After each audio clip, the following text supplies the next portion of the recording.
Well, I was mandated into the 12 steps or AA program,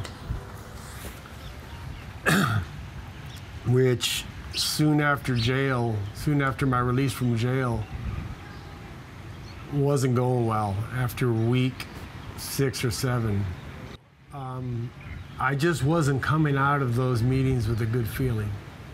And I knew that that wasn't going to be working for me for 5 years. I mean, I know I'm on probation for 5 years. I know I have to go. This is all there is. Oh my God, what am I going to do? And I literally, Julian, almost just said, F it. I'm just going to go get high, and I'm just not even going to come to any more meetings. I'm going to not go to the probation. And then this huge insight came. And my wisdom said, why don't you just ask your probation officer, the little voice within, just like that. Silent words from my mind. And so I did. I go, whoa, that makes sense. I should just, you know, like I'm talking to another person. It was like somebody gave me some advice, but it wasn't anybody, it was me. So I told him just that. I go, look, I'm not digging those meetings. Is there anything else, not religious, because there was a lot of church-based programs or religious-based programs out there that I could easily be thrusted into? And I go, I don't want to be thrust into anything religious. Spiritual, yes. And those words came out of my mouth. Why, you know, I go, something spiritual but not religious. Is there anything out there? So he goes, I'll tell you what, Joe, I'm going to make a deal with you. And I don't make too many deals with my clients. It's only a 10-course class, or 10-class course, excuse me. Because it's $15 a class. You go to those 10 classes, you pay with your own money, you get a certificate, and I won't make you go to any more AA meetings, but you still have to do your check-ins, do the program, blah, blah, blah. So I said, deal. So I'll tell you, I'm going to be honest, Julian, I was in it just for that. I was headed for these 3 principles classes. I was like, man, 10 classes, I don't have to go to any more AA meetings? I had no idea the potential for change that was going to come, or that was there in the classes, and the change that would come in my life.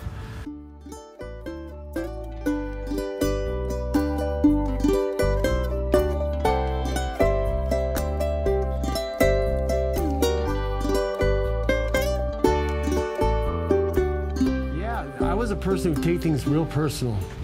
People do things to me, I take them personal. I build up a lot of emotional charge towards that person and hang on to it for days. So as I had a pretty good understanding of the thought-feeling connection, as I was doing my drop-ins, things would come up here on Maui, where I lived in a little hostel. And to be honest, it was a pretty drug-infested little area. And this I made aware to my probation officer.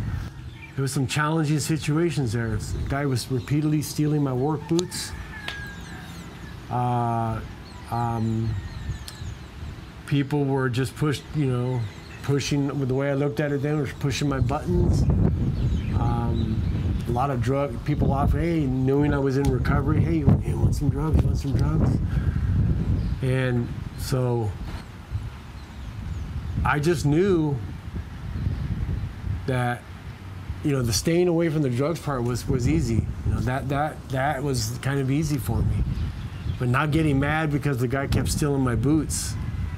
I get mad, but just because I had an understanding that was coming, you know, I go, look, well, that's just an emotion you're creating. That's what I would tell myself. You know, you have a right to be mad, but just go get new boots, and you can deal with it another way besides going and sucking them up and, you know, taking measures that I probably would have before. So those classes and my deepening understanding from going to those classes helped navigate me through, you know, the emotional charges, the angers, and, you know, the trouble thinking I'd get into in Hawaii, you know, when I lived there. It just helped me manage it better. It helped me not take drastic measures, not act on crazy thoughts that I had.